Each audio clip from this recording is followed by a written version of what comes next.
Well, tama po yung panindigan ni House Speaker Martin Romualdez na atin ang West Philippine Sea. At yung pong mayor na batayan kung bakit po ginagawa natin ito ay yung pong arbitral award, no, na iginawad sa Pilipinas, no, dito po sa mga pinag-aawayang teritoryo, tubig, bato within the West Philippine Sea. No. So marami pong mga paraan, no, kasama po rito yung pong tuloy-tuloy pong pag-ikot ng Philippine Coast Guard dito po sa area po ng disputed waters. Kasama po rito, syempre, yung tuloy-tuloy din po na pagtindig ng Pilipinas doon po sa incursions po ng China within this area.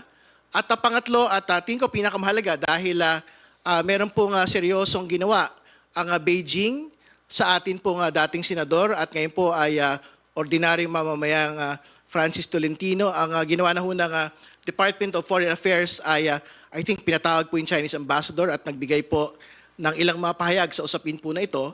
Pero paninindigan pa rin po natin na dapat ho proportional at talaga pong halos katapat yung pong tugon ng Pilipinas dito po sa ginawang travel sanction laban kay former Senator Francis Tolentino. So, ibig sabihin, kailangan din po in the same manner, makapag-impose din po tayo ng travel restrictions, travel sanctions sa mga Chinese nationals, high-level Chinese nationals, na talaga naman pong nagsispread ng disinformation, misinformation sa usapin po ng West Philippine Sea.